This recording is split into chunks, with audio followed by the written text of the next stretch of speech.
Good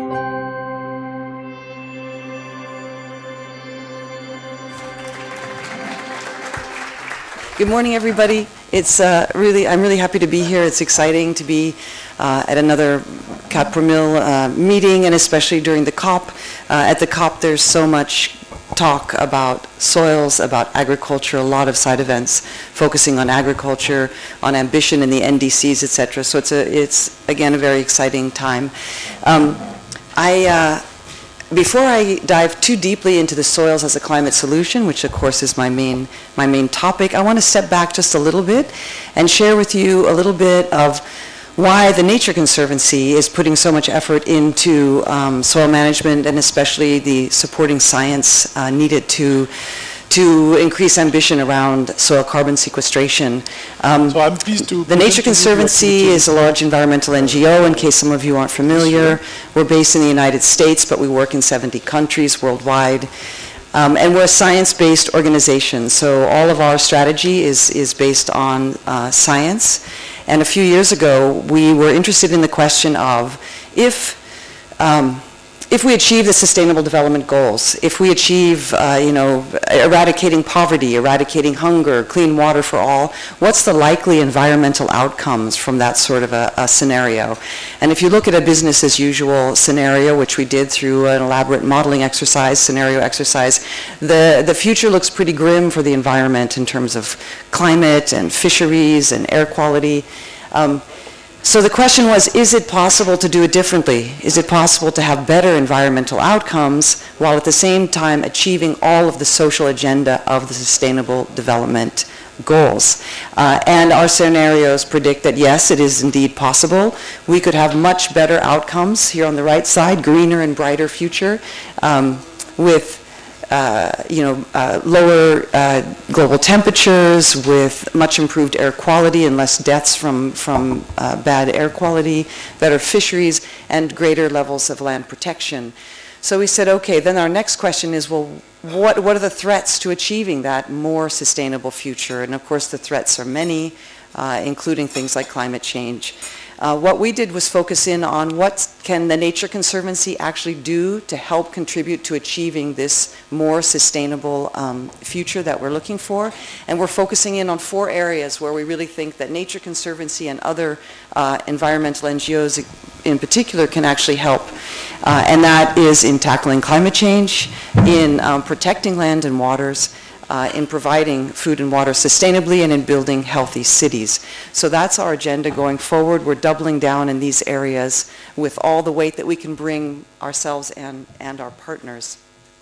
So now focusing in on the climate change, one of the messages that we've really been getting over the last few years more and more and more, and I think people are starting to finally understand it, is that a climate stable future for ourselves is going to require zero carbon energy systems, but also carbon removal from the atmosphere. It's no longer where we think, well, we can just sort of offset energy emissions with emissions reductions or offsets in the land sector. We have to actually have the zero, renewable energies completely, transport systems, and carbon removal from the atmosphere. So in this story, the land sector becomes a really important vehicle that we have to achieve this carbon renewal as a balance, as a complement to changing our energy sectors. So that's a message I think everyone has finally gotten through, especially this latest IPCC report.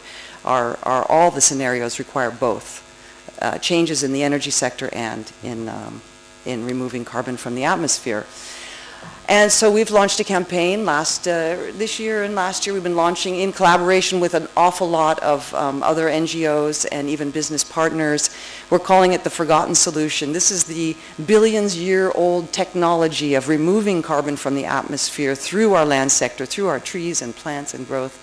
And we're calling it the Forgotten Solution because at this point in time, this sector gets about 3% of the climate funding, which is not very much. And so the question is, well, but how much can this sector provide? Maybe this sector can't provide very much, so it's not worth any more of the funding. So again, we went back to the scientists and we put out a study that said, okay, what is the scale and the scope of the land sector? How much climate mitigation and solution can we get from our land sector. We published this study last year, 15 institutions together, so there's quite a lot of consensus around it. We looked across all of the biomes, so forest, agriculture, grassland, and wetlands. So for the first time in one giant global analysis, all of the different sectors are included, and across 20 different practical pathways, so things that people know how to do and where to do, to try to set the stage for understanding what is this opportunity space that we have. And what we found was over 20 gigatons of carbon per year, CO2 per year, to be removed from these different pathways. And the cost-effective portion was about half of that, was about 11 gigatons per year, is this big global number we have. So then we looked at, well, what does that mean in terms of the climate solution? And it's about 37% of the near-term low-cost solution that we need to address climate today. So the forgotten solution, 30% of the solution and less than 3% of the funding, and in addition, less than 1% of the attention in the media. So this is a situation we would like to change. Now, if you think about soil in this context of the greater land solution, soil is a part of many of these pathways. We have a new analysis. This is hot off the press, not published yet. We looked at, well, what's the soil component of the various pathways of our natural climate solutions, our land-based solutions. And we found that about 25% globally of that solution space is in the soils, including both protection of existing stocks of carbon in peatlands and grasslands, and in sequestering carbon in soils, about half-half. Now, other scientific endeavors are also starting to give us a pretty clear consensus and understanding around the scientific opportunity, the potential that soils offer in terms of climate. This one from last year, we looked just at if all of our croplands could sequester a reasonable amount of carbon, how much would that be? We ended up with a number of about 3 gigatons CO2 per year. And all of these studies are now starting to really entrain around a common consensus of how big this opportunity is. The latest, the IPCC, estimated between 2 and 5 gigatons of CO2 per year could be sequestered in soil. So that's sequestration only. That's not including avoided emissions. And that puts it as the highest, the largest potential sink or negative emission sink at the lowest cost. So this was a big boost, I think, to our rationale about the importance of soil carbon sequestration as a climate solution. So now that we have this sort of more of a consensus, people are talking about it, accepting it, so what's the issue here? For me, the big issue is that we have this potential and we have very little actual practical activity in the sector. We do not have very much implementation of soil as a climate solution. The forgotten solution is now my favorite title for soils. We really aren't doing what we could be doing or achieving its potential. So one thing that all over the Nature Conservancy, when I talk about soils, what they want to know is, can we get a soil carbon project? Can we get paid for our soil carbon? And we are also interested in, can soil carbon projects actually bring the necessary practical experience to bear so that we can outscale and upscale and increase activity? So how do we close the gap between the potential and the actual action, and can markets help us in any way? So we commissioned a study, which is what I really want to tell you a little bit about the key messages of this study. We assessed the state of soil carbon, or of carbon markets supporting soil, and it's an interesting angle to take. The voluntary market, we can understand more about what's really happening and the rigor of that market. So this study came out, we launched it at the Global Climate Action Summit in San Francisco. The website is here if you want to download the full study or the executive summary, and it assesses this state. So the key messages from this: first, soil carbon. There are very few soil carbon projects in the world. This may be, some people find this surprising, some people find this obvious. There's less than 24 projects actually on the ground in the world today that are getting carbon credits for soil carbon sequestration. And if you consider, for example, like let's see, forestry projects, there's about 1,500 in the carbon market, so this is a very tiny amount, so it's really in its infancy.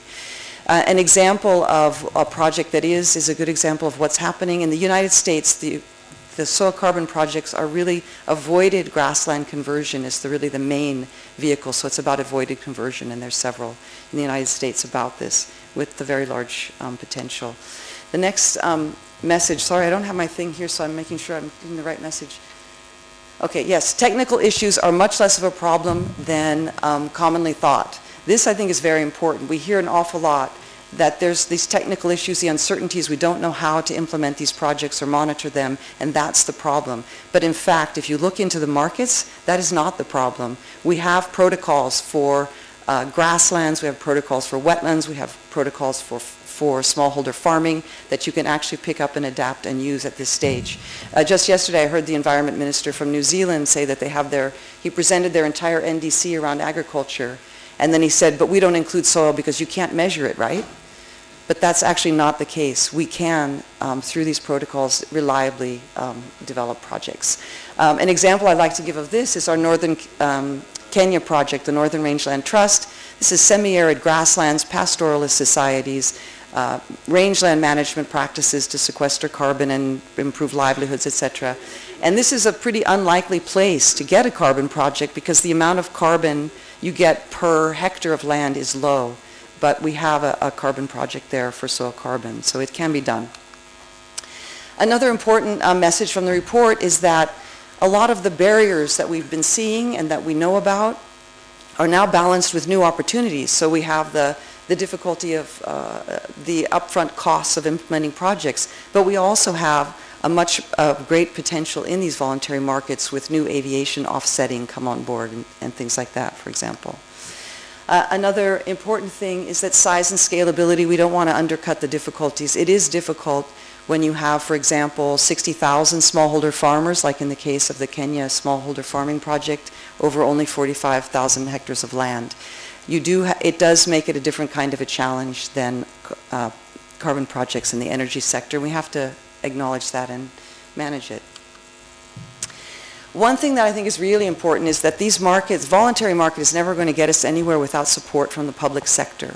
There needs to be support from public climate financing to regulate these markets, to bring some security to these markets, so that we know that what might happen after 2020 when the Paris Agreement comes into effect. The example I have to talk about this a little bit is in Australia. They have a national level system. It includes agriculture and soil carbon sequestration in their plans. Agriculture is a very small part of their overall agenda, which includes transport and energy. But they already, in just a couple of years of implementation, have more carbon projects licensed on the ground than the whole rest of the world, because they have the government level support of that regulatory market supporting them and sustaining them. So if we think about, well, what does this all mean moving forward? Moving forward, we really want to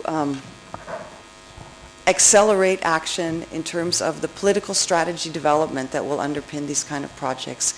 We have some scientific activity that's needed for that. We're trying to move forward with things like better monitoring and evaluation schemes. Working now with the World Soil Information Center, ISRIC, to roll out what will be the first real-time time series data on soil organic matter that can be used as a MRV system for projects that will bring new innovation in the area. And we need more practice. These projects on the ground can actually bring that practical experience that we need. In terms of the political arena, we were very excited that at the Global Climate Action Summit, some of our most famous soil advocates here launched, along with the state of California and the government of France, and I think the Netherlands has signed on, and in collaboration with the 4 per Thousand, the Global Soil Health Challenge was launched. And we're very excited about this because what this is going to bring to our overarching partnership and agenda for action is supporting building of strategies through sharing of knowledge, and how do you put together a policy or a strategy on soil health that can help sequester carbon in soil. So we see this as another piece that's an essential way that we might be moving forward in the world with increasing our ambition around soil carbon. So if we're able to actually do what we intend to do here and what we're hoping to motivate many other peoples to do, what we're looking for is a breaking news headline so that in 2050 you will see we are on track for a bright future globally thanks to healthy soils, clean energy, equitable food production, and just policies. Thank you very much. Thank you.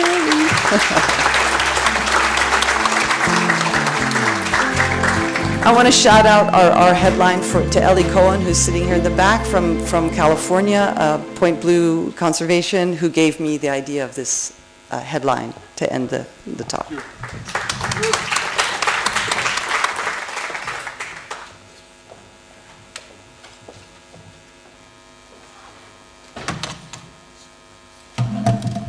Bon, merci pour ce discours inspirant et qui va donc ouvrir